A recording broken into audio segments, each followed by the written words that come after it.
Días chéveres y difíciles. Entre más difíciles, más chéveres. Entonces, en los campos que ustedes van a tener delante de sí, pues obviamente tenemos problemas. Bolívar lo había dicho, somos hijos de las dificultades. Y en el caso de las relaciones exteriores de Colombia,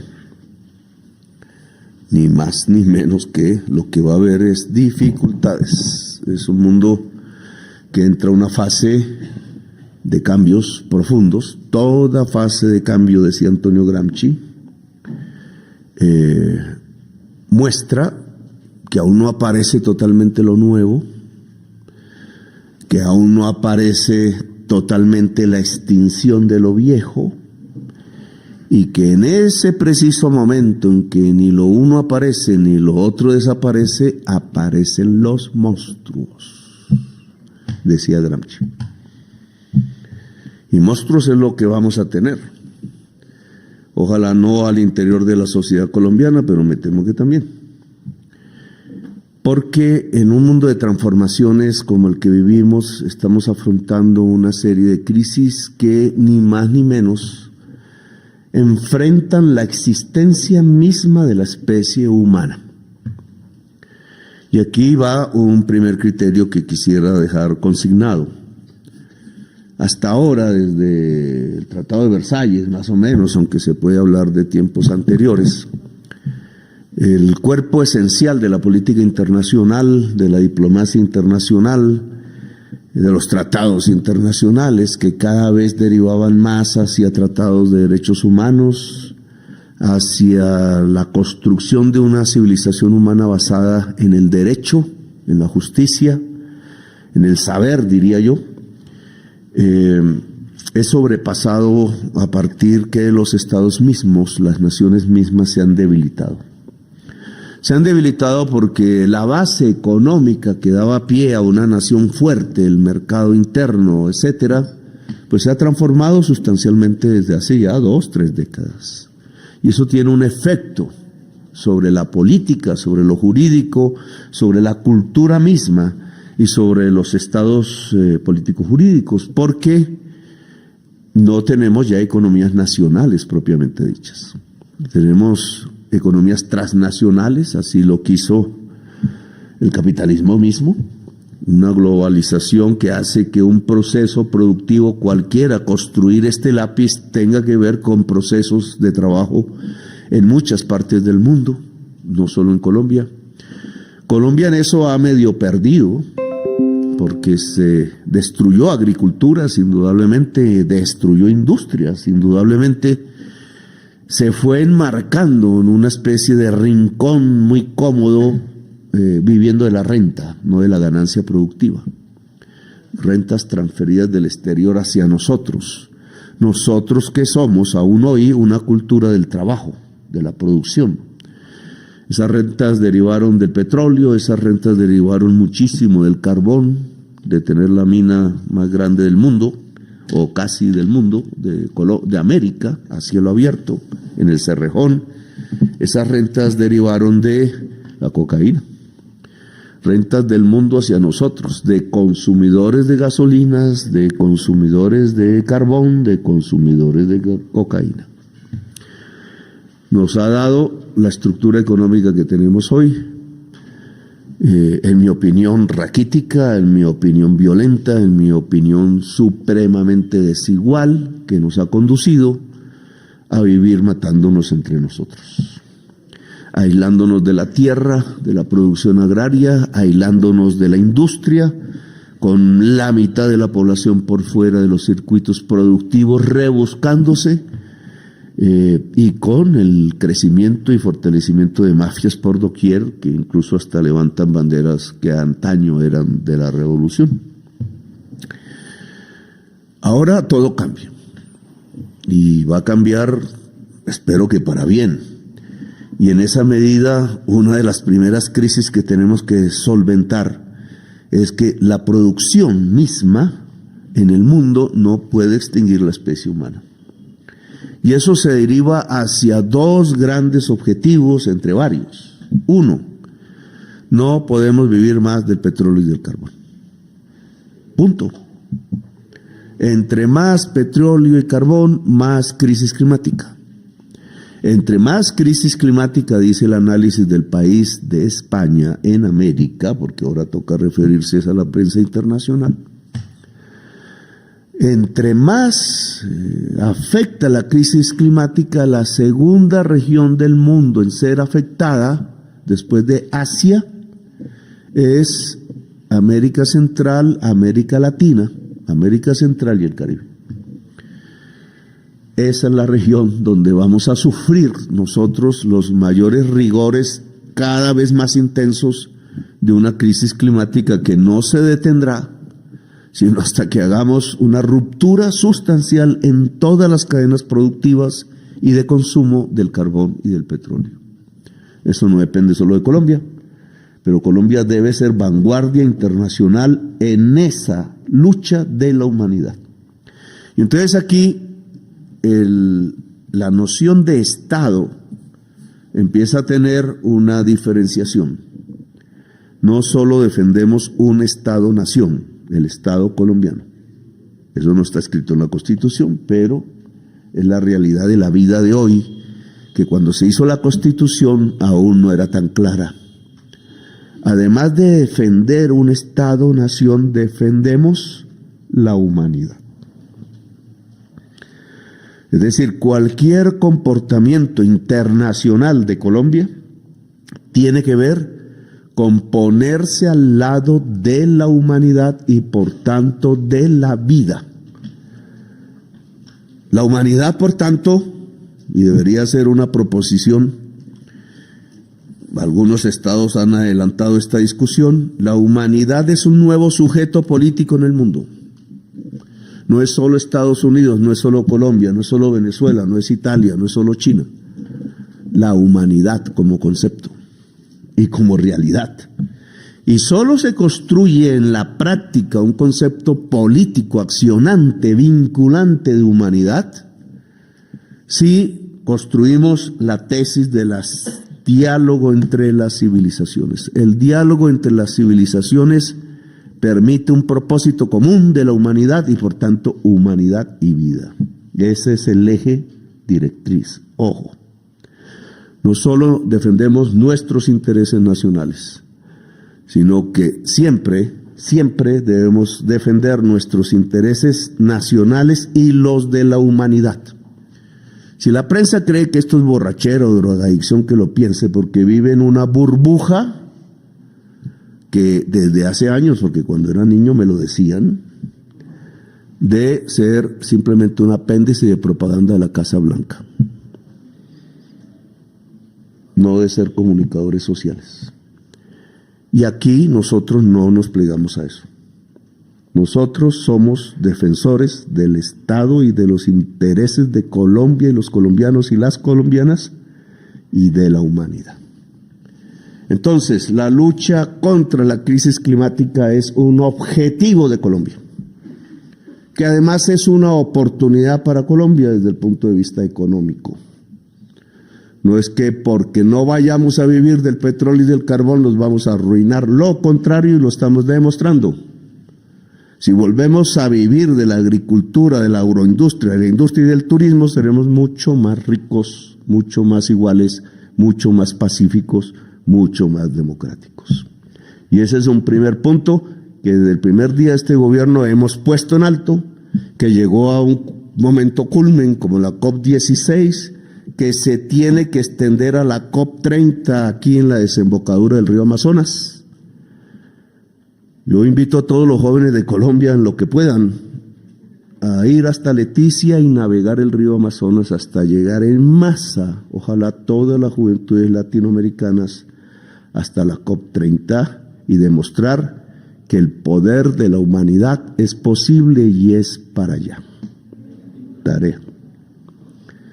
Hay un segundo elemento que nunca hemos discutido a profundidad, aún es difícil para las sociedades de entender, pero cada vez va a tener un componente aún de mayor peligrosidad, que es la crisis climática. y es la inteligencia artificial. Y nosotros también tenemos que ser vanguardia en esa materia, defendiendo los intereses colombianos, pero además los de la humanidad. ¿De qué trata ese problema? No es un jueguito más de aplicaciones en el celular para jugar, como hasta ahora se entiende. No es eso. En vez de hablar de inteligencia artificial, voy a hablar de la nube. La nube es el gran cerebro de la humanidad. Por primera vez tenemos un cerebro común. Cada vez nos acercamos más a lo común. La palabra a veces para algunas y algunos es maldita. Pero hoy tenemos un cerebro común que nuestras tecnologías no habían podido producir antes.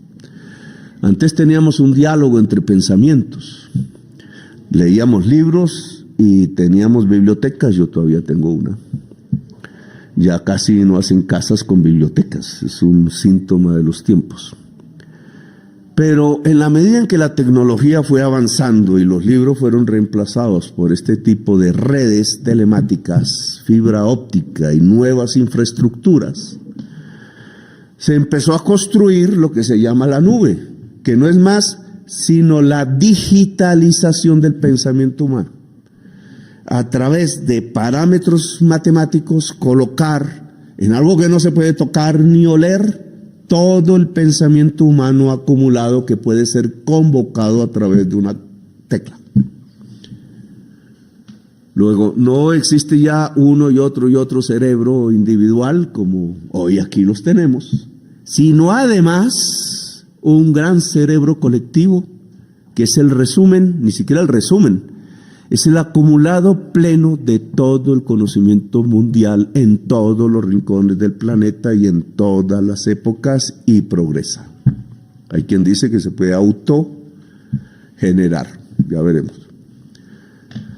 Eso es la nube. ¿Quién es el propietario de la nube? Pregunto, ministra. Respóndame, ¿quién es el propietario de la nube? Pues esa es la gran pregunta hoy que el mundo debería plantearse. ¿Cierto? Es Elon Musk. Es Zuckerberg. ¿Quién es el propietario de la nube? Porque sea el propietario de la nube, será el propietario del conocimiento humano. Imagínense. ¿A dónde nos estamos acercando? El propietario va a ser una persona privada, propiedad privada, me van a decir aquí. La nube tendrá propiedad privada, ¿sí? Entonces, ¿tendremos una humanidad bajo la democracia? ¿Tendremos un desarrollo del conocimiento bajo la libertad? ¿Tendremos política?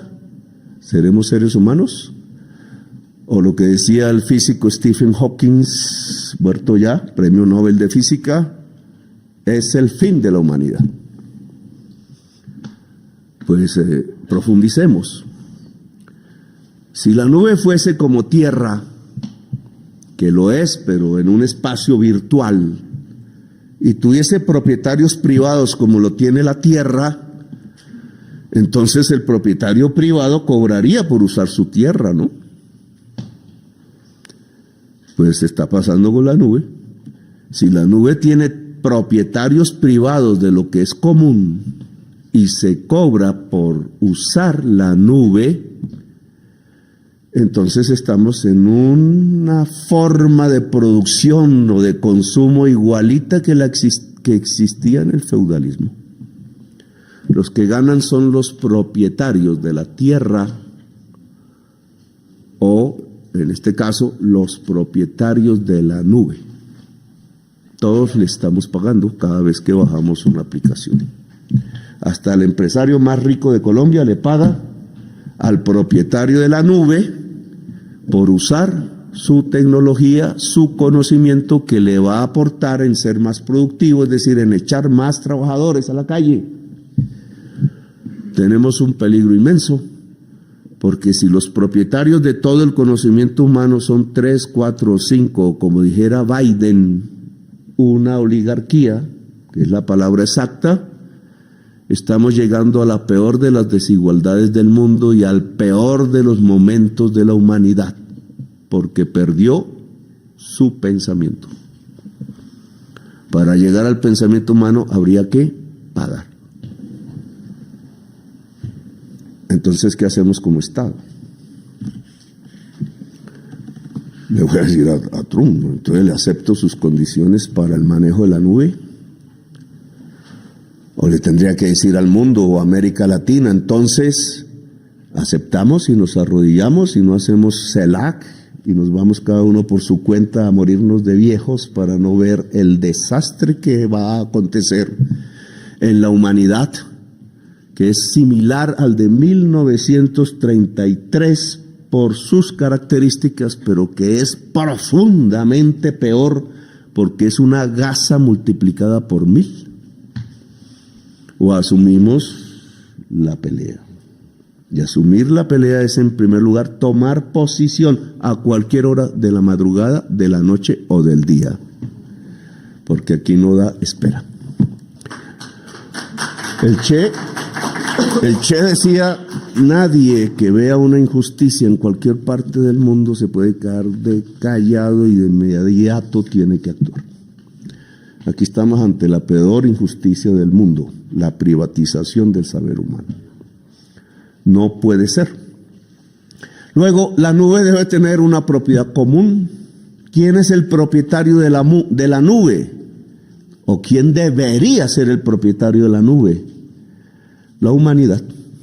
Así de simple. El primer bien común. Como bien común debería ser el agua. Como bien común es la atmósfera. Como bien común es el planeta.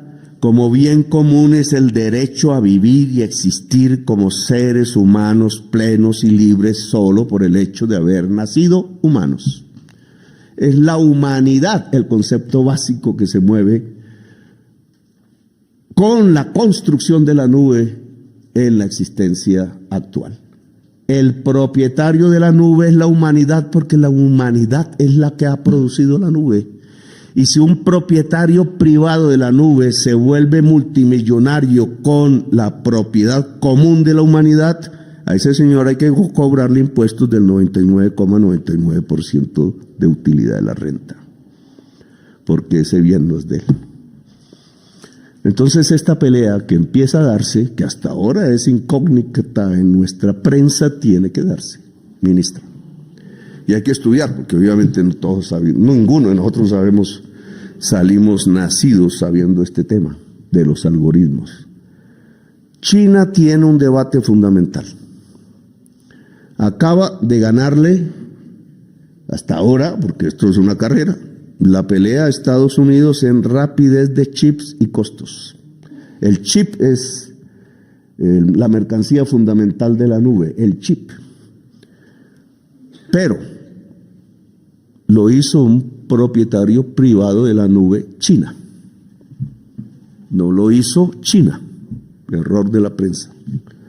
Un señor ahí muy inteligente, joven relativamente, dicen, en competencia con los señores amigos de Trump, que son los únicos que están en competencia por la nube, o sea, por el pensamiento mundial. El Partido Comunista Chino ha dicho, oiga, no puede ser. No puede amasarse tanta ganancia, nomás el competidor perdió $600 mil millones en un día en manos de una persona usando un bien común, dijo el Partido Comunista Chino, contra su empresario chino. Pues esa es la discusión, pero no de China, del mundo, y no del Partido Comunista Chino, sino de todas las formas diversas políticas y sociales de la humanidad en el planeta Tierra. La humanidad. La nube debe ser propiedad común de la humanidad y por tanto su regulación debe ser de los poderes públicos mundiales, cualesquiera que sean, sin discriminación. Segundo punto de la lucha internacional de Colombia. Es una lucha fundamental, no popular por ahora, será popular cuando millones y millones de trabajadores y trabajadoras en todo el planeta Tierra vayan a la calle, y ya están yendo a la calle. Porque del episodio con Trump, y quitando las nebulosas de los cipayos de la prensa tradicional que creen ser hacedores de boletines de gobiernos extranjeros y no de la sociedad colombiana, quitando esa nebulosa, hay una serie de lecciones que hay que aprender de ellos y de nosotros. De ellos supongo de que no tienen que sacar esposados las personas que desean sacar de su propio país. Allá habrá una discusión política sobre, por ejemplo, si no están repitiendo el mismo error de los alemanes en 1943, porque usaban los trenes y las líneas férreas para llevar en los trenes vagones enteros repletos de judíos, socialistas y comunistas para el campo de concentración, y ese uso de dinero, recursos, etcétera, y tiempos y energía les hizo perder la guerra con los soviéticos. Aquí yo me pongo a pensar, todo ese costo de las obras de construcción en Estados Unidos, de las empresas en Estados Unidos paradas, de las calles sin barrer en los Estados Unidos, de la agricultura que se queda sin labradores en los Estados Unidos, más el costo de los aviones, que esta vez asumí yo en el caso colombiano, para transportar millones y millones de inmigrantes, con gasolina, con tripulaciones, con distancias diferentes, van 7,000 de la India hacia la India. Todo ese costo ¿va a impulsar la economía de los Estados Unidos o la va a detener? Eso no se preguntó el gobierno alemán de 1943 y fracasó. Pero independientemente de eso, lo que estamos viendo es cómo hay una sonrisa de los dueños de la nube mientras están pasando, ya no a través de los vagones, sino a través de los aviones, millones de trabajadores a la calle y a sus países de origen. Es lo mismo, pero esa sonrisa que indica el efecto de la nube en el mundo cuando es apropiada privadamente. Es que la nube es para que máquinas hagan lo que hacen los trabajadores rutinarios. Y los y las trabajadoras rutinarias del mundo son centenares de millones de personas que van a salir a la calle. Los primeros, los migrantes del sur en los países del norte, pero son los primeros. Veía en los vainos de Twitter de Elon Musk, que me toca cambiar de red, veía que los blancos, digamos, los arios en Estados Unidos estaban contentos, incluido arios colombianos, que no son tan arios, contentos. Sale esa chusma. Delincuentes, dijeron, nosotros trajimos 42 niños. ¿De dónde acá el señor Trump me le va a decir a 42 niños colombianos que es delincuente? ¿No? De la misma manera que lleva a decirle a 42 niños, se los dirá de centenares de miles que son delincuentes, es lo que pensaban allá en el 1933. Eso la humanidad y su sabiduría lo había superado. Ahora suena a efectos de la drogadicción en la prensa colombiana. Y es que no se puede criminalizar grupos, colectivos. La criminalización es individual. El que causa un delito se le juzga, pero no al grupo. Entonces los judíos eran criminales, dijo un señor. Mató 6 millones. ¿Y eran criminales? ¿Eran? ¿O es una equivocación nazi, o más que equivocación, un crimen de lesa humanidad? El fascismo es un crimen internacional. No es un sistema de ideas, no es una ideología. Es una mentalidad criminal que busca eliminar la diferencia físicamente matando. Y por tanto, para eliminar la diferencia hago al diferente criminal, pero no a la persona solamente, sino a todo el grupo. Ese grupo puede ser de 100 millones, de 1.000 millones. lo fue de 1 o 2 millones de gazatíes hace poco, que menos mal ya no están muriendo hasta este momento bajo las bombas. Cuando este presidente fue el primero en el mundo en decir que eso era un genocidio, nuestra prensa, en su burbuja, dijo se puso al lado del mal. ¿Quién estaba al lado del mal? ¿Los que tiraban las bombas sobre los niños o los niños? Hoy estamos viendo lo mismo. A nuestros propios niños les dicen delincuentes. Pero no va a ser solo a nuestros niños, a nuestras mujeres. Todo el que sea latinoamericano, indígena, negro en América va a ser tratado de delincuente. Se llama colectivizar el crimen. Se lo inventó Hitler.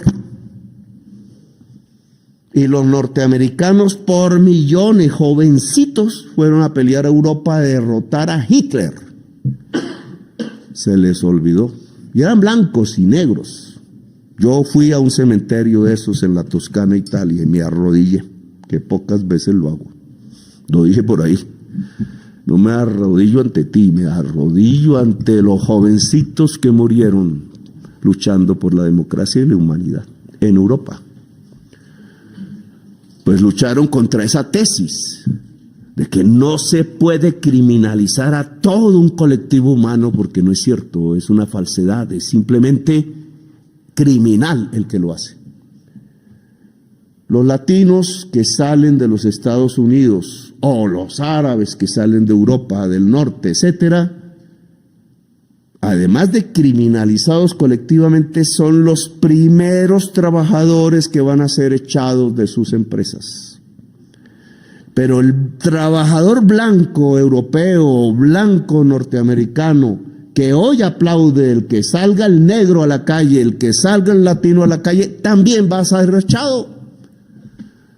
Siguen ellos, como la vieja frase de que primero llegaron por mí y después por el otro. No, primero llegaron por aquel y después por aquel y ahora llegan por mí. Pues eso va a pasar.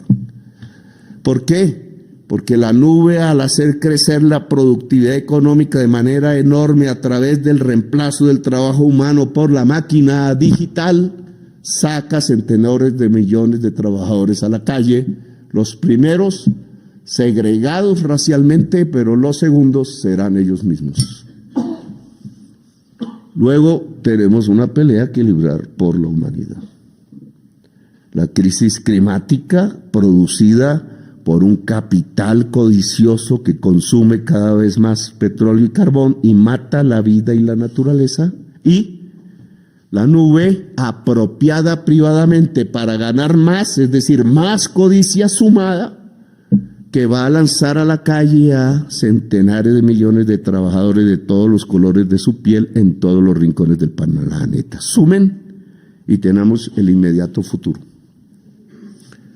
Por eso va a ser duro.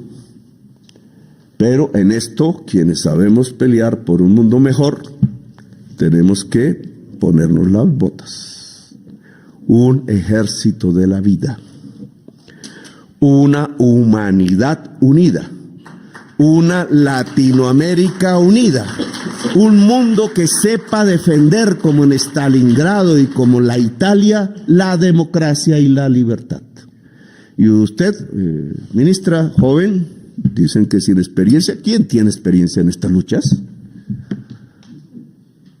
Le toca afrontar la tarea de llevar la voz de Colombia. Entonces, esa es una bonita tarea, olvidarse de espejuelos, de vidas cómodas y alegres, del mundo de las codicias, y entrar a esta batalla fundamental de la humanidad que yo quiero en el año y medio que me queda y lo que me quede después, librar. Porque no salgo de esta lucha. No se llama reelección, se llama mantenerse en el combate por la vida y la libertad de los seres humanos. Y ministro, porque ya con el director del DAPRE nos iremos a Ciénaga de Oro a hablar ya del otro tipo de temas. Ministro de Hacienda, usted tiene que hacer varias correcciones que hoy están en la prensa. Indudablemente Colombia tiene que diversificar sus exportaciones, cada vez más para alimentar al mundo. Ojo, cada vez más para alimentar al mundo. Venderlas en todos los países que podamos, no depender de ninguno. Ojo. Lograr los financiamientos que podamos de todo el mundo, no de uno solo. Ojo, porque deja débil a Colombia. Lograr más producción en Colombia, más. Cuando salió la estadística de la prensa real sobre que cayó el índice de crecimiento del PIB en el mes de noviembre del año pasado, la prensa no lo contó, pero hay que decirlo, fue porque hubo un recorte presupuestal. Es decir, porque paramos el gobierno, la economía se estancó.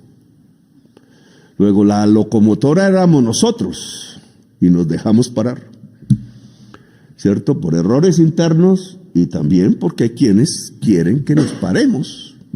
Ahora están llorando porque no hay plata para el metro, que no hay plata para el Toyo, que no hay plata para aquí, que no la carretera no hay plata, pues ellos mismos hundieron la ley de financiamiento, ellos son los culpables. El señor Efraín Cepeda se tiró a Colombia, y empezando por el Caribe, por su propia ciudad, sin agüero, como dicen, porque recortó la posibilidad de financiar el presupuesto que iba para eso. Lo que iba para el metro. La señora Catherine Miranda salió muy contenta y oronda a decir, recorten. No, recorten el gasto, recorten la financiación del gasto. Y como ella creyó que el gasto es que aquí no la pasamos en fiesta, dice por ahí un periodista cómico, no he hecho la primera fiesta desde que me posesioné en este gobierno, que ustedes sepan, o sí. Ni vallenatos, ni Silvestre Arangón, como se la pasaba por aquí, ni nada. Aquí nadie toma un trago siquiera. Entonces, como se la pasaban eso, ahora no creen que entonces nosotros nos la pasamos en eso. No, el gasto que recortaron, pues era el metro. Era el túnel del Toyo, allá en Antioquia, tanto que decían que querían hacer un túnel del Toyo y que querían una vaca, y vinieron aquí y votaron, fue en contra de la financiación del túnel del Toyo. Vinieron aquí a quitarle el dinero al pueblo, porque ese dinero es del pueblo, y entonces no podemos hacer sus obras. Lo único que dije aquí, ministro, es que sí nos toca recortar 12 billones, qué pena. No están, pero no paga el pueblo, no lo paga el pueblo. No hago lo de mi ley. Un periódico de hoy dice, ustedes van a quitar las pensiones. Nosotros no vamos a quitar ni una pensión, olvídese. El ministro tendrá que dar ya en rueda de prensa subsiguiente el por qué apareció eso en un decreto que no fue de las pensiones, pero que no es más sino de un error de 2 funcionarios. Lo explicará muy con cuidado, para entender que la filosofía que tuvimos para el recorte, no para el recorte, para el aplazamiento, ojo, no hemos recortado nada, ni un peso. Aplazar gasto, se aplaza el gasto que no perjudica al pueblo de Colombia, ni en salud, ni en educación, ni en pensiones, ni en otras materias. Se aplazan ciertos negocios, sí, de una gente muy poderosa en Colombia. Se aplaza. ¿No quieren que se aplace? Pues el Congreso de Colombia debe estudiar cómo se financia para este año eso que se aplazó. Si no quiere, bien, no me pongo bravo, entonces se recorta. ¿Quiere? Entonces discutamos cómo financiamos para este año, que ya es más difícil que cuando lo estábamos discutiendo el año pasado, pero esa fue la decisión de Efraín Cepeda, muy inteligente, en mi opinión. Nada, pero nada inteligente. Ahora bien, usted explicará ahora ese tema, que no va a ser muy fácil, pero que no es cierta los titulares de la prensa colombiana alrededor de las pensiones. Las pensiones se van a pagar, y es más, Si la Corte Constitucional nos permite la reforma pensional, millones de viejos y de viejas de más de 70 años entrarán a recibir un bono pensional que hoy no reciben, por 270,000 pesos mensuales. ¿Cuánto es exacto? 226,000 pesos mensuales. Hoy reciben 0. Así que aquí no estamos disminuyendo el gasto a los viejos, estamos aumentándolo. Y estamos logrando que por primera vez desde que la Ley 30 existe, una partida que va a ser de 2.1 billones adicionales a los presupuestos tradicionales de la educación superior va a entrar condicionada al aumento de cobertura estudiantil para la base de la Ley 30, es decir, para de aquí en todos los años hacia adelante introducirla como parte del presupuesto de la universidad pública en Colombia.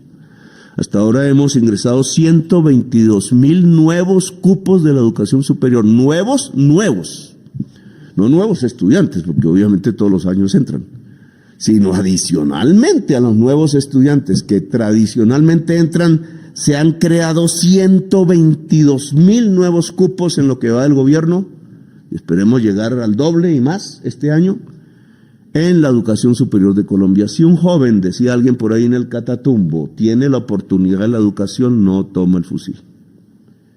Es la paz.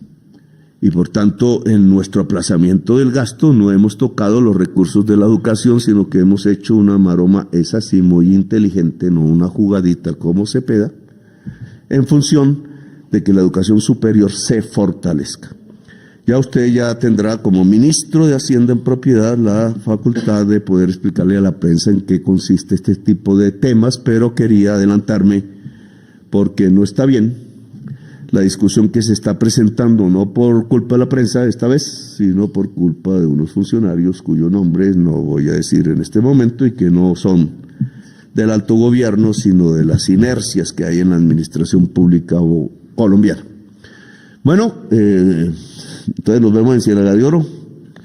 Hay que llevar el sombrero volteado, ojo, y vamos a un acto de evaluación del gobierno delante del pueblo en respecto a la región de las sabanas de Córdoba y Sucre, para empezar una gira nacional siempre con el pueblo, al lado del pueblo y ojalá con el apoyo del pueblo. Gracias por haberme escuchado, mi amor. Muchísimas gracias, señor presidente.